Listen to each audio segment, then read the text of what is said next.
Hey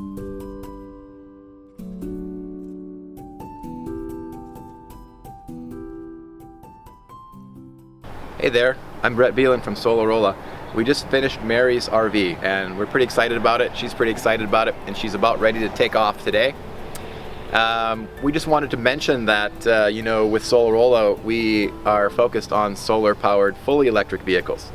But we're realizing that this is quite a concept for people. It's easy for us to understand what we're doing, obviously, but for other people to really understand that a vehicle can travel on the sun these days is a lot to chew on, a lot to bite out for people.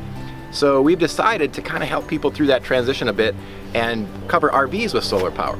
So this solar power gives people the opportunity to really see what it's like to live and travel with a lot of your creature comforts coming from solar power.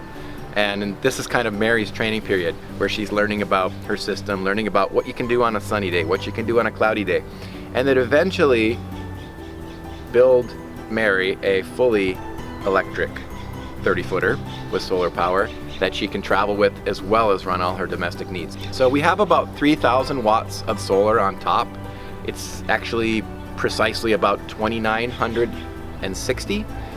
There are 8 370 watt panels, and we had to kind of tip the panels in the rear to get that much solar up and over the AC units so that the AC units aren't shading the solar panels. We got 15 kilowatt hours of lithium iron phosphate storage. We have a 3,600 watt 48 volt Outback inverter, FM80 to handle her solar power coming in.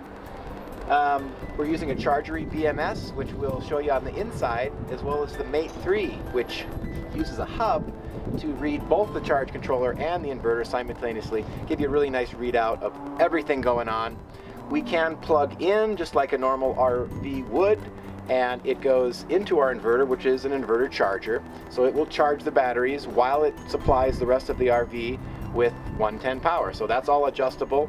You can set your charger low or your charger high because that is a power sharing situation. So you can decide how much energy coming in you want to charge your batteries versus run your loads. And like I said, all that's user defined. So Mary here is going to start looking at her controllers now. So let's go check them out. Hi, I'm Mary. This is my 30-foot Safari Trek rig that Brett and Kira just solarized for me, and I couldn't be happier. Really looking forward to using it.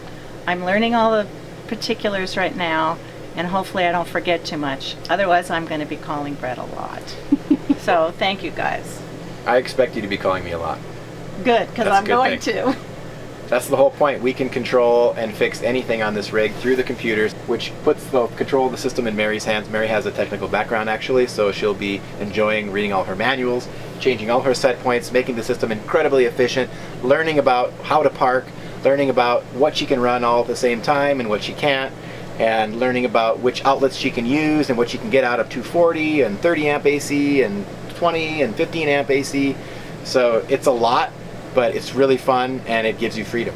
Sounds good. Thank you guys.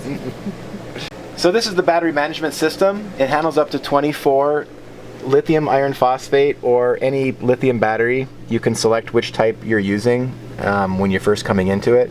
It's really nice. It has a 1.2 amp balance, so it's not just taking energy out of cells to balance them. It's got a nice solid balancer that I've really noticed is incredibly effective. I really love this BMS. So this is what's controlling Mary's full battery system right now. It'll shut it down if there's any error, temperature, voltage, differences in cells. You know, it's differences in cell temperatures. It's really an overall awesome piece of equipment.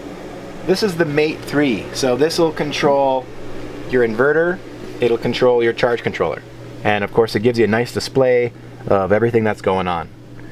I find it to be really user-friendly in that, you know, pictures representing things and arrows telling you what's doing what to what, and nice readouts that I found to be really accurate.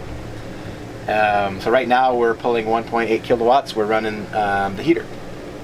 It's actually feels like warming up in here too.